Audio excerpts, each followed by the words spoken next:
दोस्तों, हम जो भी चीज़ें पढ़ते हैं अक्सर हम उसको बहुत जल्दी भूल जाते हैं और हम परेशान रहते हैं कि हमें कोई चीज़ याद क्यों नहीं रहती है। अच्छी मेमोरी हम सभी की चाहत है। हम सभी चाहते हैं कि हम जो चीज़ें पढ़ें उसको लंबे समय तक याद रख सकें, लेकिन ऐसा करना एक आर्ट है, एक कला है, एक ऐसा तकनीकी है। अगर आप इसको सीख जाते हैं तो आप लंबे समय तक चीज़ों को याद रखते हैं। आइए उसी क्रम में मैं आपको आज सिस्टमैटिक रिवीजन टेक्निक के बारे में बताता हूं, जिसे SRT कहते हैं। और इस तकनीक को जानने के बाद, इसको फॉलो करने के बाद आपकी ज़िंदगी में एक बहुत सकारात्मक बदलाव निश्चित रूप से आएगा। दोस्तों, जैसा हम जानते हैं कि हम किसी भी पढ़ी हुई चीज़ का 80% हिस्सा 24 घंटे में भूल जाते हैं। हाँ, ये बिल्कुल सत्य है। अगर आप किसी चीज़ को एक बार पढ़ रहे हैं, सरसरे तरीके से पढ़ रहे हैं, तो निश्चित रूप से 24 घंटे के अंदर आप उसका 80% भूल चुके होंगे और आप अपनी मेमोरी को दोष देना शुरू करते हैं कि मुझे ये चीज़ याद नहीं रहती है। अब मैं आपसे बात करने जा रहा हूँ कि पहले अगर आप सिस्टमैटिक रिवीजन करना चाहते हैं तो आप सबसे पहले किस चरणों में अपने रिवीजन सिस्टम को अपडेट करिए। पहला, मान लीजिए आज आपने कोई चैप्टर पढ़ा या आपके टीचर ने आज इसके नोट्स बनवाए, तो निश्चित रूप से जैसे ही क्लास आपकी ख़त्म होती है या आपका लर्निंग सेशन ख़त्म होता है, तो स्टेज 1 यानी प्रथम चरण में आप अपनी स्टडी के 15 मिनट के पश्चात आप सबसे पहले उसको रिवाइज़ करेंगे। एक सरसरी निगाह से उसको जो है वो रिवाइज़ करेंगे और क्विकली जो है आप इसको रिवाइज़ करेंगे। दूसरा चरण यानी सेकेंड स्टेज होता है कि आपने आज मान लीजिए 2 से 4 आपने अध्ययन किया या 12 बजे से 2 बजे तक अध्ययन किया, तो इस अध्ययन के अगले 24 घंटे के अंदर आपका ये जो है वो रिवीजन हो जाना चाहिए। यानी क्लास में जाने से पहले आप दोबारा उसको रिवाइज कर लीजिए। थर्ड जो स्टेज होता है उसको हम लोग कहते हैं कि आप अपने एक हफ्ते में सिर्फ और सिर्फ रिवीजन का दिन रखिए। उसमें आपने हफ्ते भर में जो भी सामग्रियां पढ़ी हैं, जो भी इंपॉर्टेंट इनपुट दिया है, उसको रिवाइज करते जाएंगे। चौथा स्टेज, आप पूरे महीने का एक दिन फिक्स कर लीजिए और उस दिन पूरे महीने में अभी तक आपने जो जो पढ़ा है, जो जो रिवाइज किया, उसको पुनः रिवाइज करेंगे। इसके बाद 5वां रिवीजन होना चाहिए अपने अध्ययन के 3 महीने के पश्चात। आपने जो भी चीज़ें पढ़ी हैं 3 महीने का, उसको आप एक दिन में रिवाइज करेंगे। और छठा चरण, जो आपने अभी तक 6 महीने में पढ़ा है, उसको आप एक दिन रिवाइज करेंगे।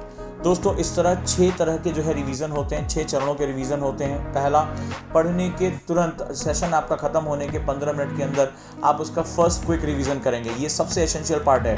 अगर आप इसको मिस करते हैं तो यकीन मानिए आप अपनी ज़्यादा से ज़्यादा इन्फॉर्मेशन को हमेशा के लिए खो बैठेंगे।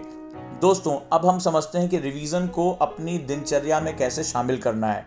तो चलिए मैं आपके इसके बारे में बात करता हूँ। आपकी जो सारी आपकी पुनरावृत्तियाँ हैं, उनको आप निम्नलिखित चरणों में आप देख सकते हैं। पहला, एक तो जैसे ही त्वरित गति पठन कहते हैं हम लोग जिसको, यानी कि तेज़ी से पढ़ते रहना। आपने कोई भी चीज़ आपकी जो क्लास में है, आप उसको सरसरी निगाह से पढ़ डालिए तेज़ी से, और उसको जो है वो तुरंत के तुरंत उसकी रिवीजन करिए। ये जो रिवीजन होना चाहिए वो 5 से 7 सेकंड के अंदर हो जाना चाहिए। यानी उसके फ्लो चार्ट, जो हाईलाइट किए आपने पॉइंट्स, जो बिंदु बनाए हैं या जिनके ऊपर आपने मार्क किया है, उनको आप अपने मन के अंदर उनके पिक्चर्स को देखने की कोशिश करिए। और एक पेज के लिए आपको हार्डली 5 to 7 सेकेंड्स ही लगाने हैं। तेज़ी से इसको क्विक जो है वो रिवीजन करना है। इसके पश्चात जो भी सामग्री आपने पढ़ी है, मान लीजिए आप सेल्फ स्टडी कर रहे हैं या आज आप कोई बुक पढ़ रहे हैं, इसका आपको एक स्पेसिफिक नोट्स बनाना है। नोट्स आपके साइनॉप्सिस फॉर्म में होने चाहिए, मतलब उसमें फ्लो चार्ट का इस्तेमाल होना चाहिए, थॉट मैपिंग होनी चाहिए, या उसमें पिक्चर्स का प्रयोग करके उसके इंटर रिलेशनशिप इस्टेब्लिश करने हैं। इसको हम लोग LWMI, less word more information कहते हैं। इस पे आपके साथ बनना चाहिए। अब इसके पश्चात आप अपने क्लासेस से हटते हुए या अपने जो पढ़ने की टेबल से हटते हुए आप अपने डेली लाइफ में आ गए।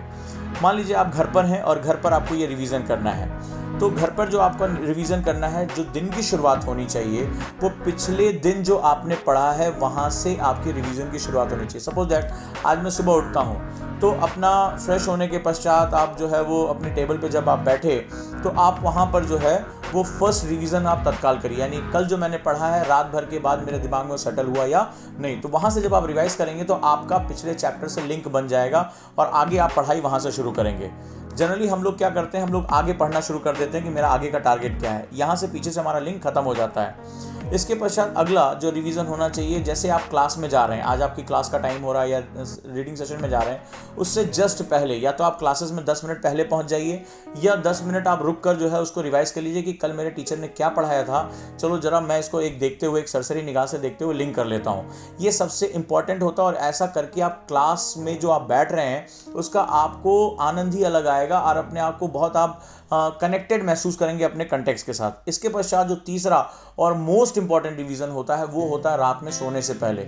जी हाँ, सोने से पहले का जो टाइम है वो व्हाट्सअप, फेसबुक या यूट्यूब के लिए ना होकर वो जो टाइम होना चाहिए, आप 15 to 20 मिनट्स अपना डेडिकेटेड टाइम रिवीजन के लिए निकालिए कि आज मैंने पूरे दिन में कौन सी चीज़ें पढ़ी हैं, कौन से नए इनपुट आए हैं, क्या इंपॉर्टेंट पॉइंट्स हैं, ये सारी की सारी चीज़ों को तत्काल के तत्काल रिवीजन कर लिए। यानी एक दिन में 3 हिस्सा आपके रिवीजन के लिए होना चाहिए, सुबह जस्ट उठने के पश्चात, क्लास में जाने से पहले और रात में सोने से पहले। ये मैजिकल इफेक्ट आएगा। इसके पश्चात जो दूसरा रिवीजन होता है उसको हम लोग साप्ताहिक रिवीजन कहते हैं, यानी कि वीकली रिवीजन सिस्टम बोलते हैं। ये बेसिकली आप मान लीजिए संडे का दिन है, आपको आज क्लास नहीं जाना या कोई खास काम नहीं है, तो अपना जो संडे का टाइम है उसमें आप मंडे टू सैटरडे का जो भी आपने पढ़ाया गया, जो आपके नोट्स हैं, जो भी आपने इनपुट नए दिए हैं, वो सब जो है बैठ के पूरा मनन करने का काम करिए। इस दिन कुछ नया ताज़ा पढ़ने की बजाय जो भी करंट अफेयर्स, आपके जीएस के प्रोग्राम्स, वो सब सुबह से लेकर शाम तक आप उसको रिवाइज करिए ताकि आपने जो पूरा दिन भर किया है वो पक्का होता चला जाए। हम लोग ये देखते हैं कि हम लोग आगे आगे पढ़ते चले जाते हैं और पीछे से वो चीज़ें साफ़ हो जाती हैं। हमें नुकसान तब उठाना पड़ता है जब हम एग्ज़ाम में जाते हैं और नेगेटिव मार्किंग का सामना करते हैं। थोड़े बहुत ही अस्पष्ट नॉलेज की वजह से हमारा करियर, हमारा पूरा साल खराब होकर रह जाता है। तीसरा हमारा होता है मासिक जो रिवीजन होता है, यानी monthly revision. Monthly revision system में महीने का एक दिन सुनिश्चित कर लीजिए कि इस दिन एक महीने के पश्चात पूरे महीने में जो भी पढ़ा है, जो भी इनपुट दिया है, वो हम रिवाइज करते जाएंगे। दोस्तों, जो यूपीएससी या किसी एग्जाम में सक्सेस का तरीका होता है वो 60-40 प्रिंसिपल होता है, यानी 60% टाइम अगर आप आगे के लिए दे रहे हैं तो 40% टाइम आपको पीछे के लिए देना ही होगा। आप जानते हैं कि इस एग्ज़ाम में 100 आउट ऑफ 100 कोई महत्व नहीं रखता है, 50%, 55% पे आपका सिलेक्शन हो सकता है, लेकिन वो जो चीज़ें होनी चाहिए वो बहुत स्पष्ट होनी चाहिए, बहुत ही क्लियर होनी चाहिए और आपके जो कॉन्सेप्ट हैं वो बहुत ही ज़बरदस्त होने चाहिए।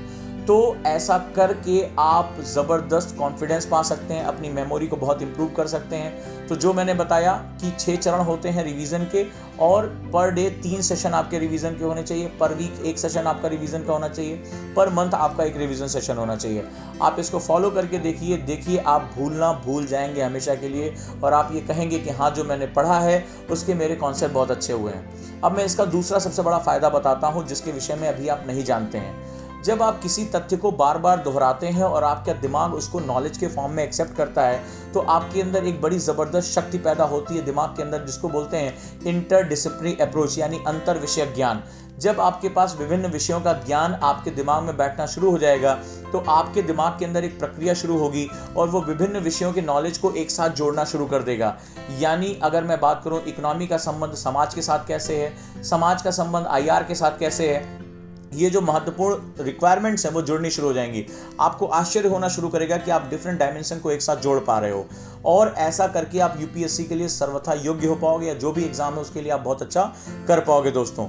लेकिन उसकी शुरुआत जो मैंने आपको बताया उसके साथ आप करिए। ये बहुत महत्वपूर्ण सेगमेंट है जिसको हम लोग सिस्टमैटिक रिवीजन टेक्निक कहते हैं। तो मैं उम्मीद करूंगा कि आज से आपकी ज़िंदगी में ये मेथड्स इन्वॉल्व हो जाएंगे और ऐसा कह के जो आपका ये भूलने की प्रवृत्ति उसको हमेशा के लिए आप मिटा देंगे और अब आपके लिए राहें बहुत आसान हो जाएंगी।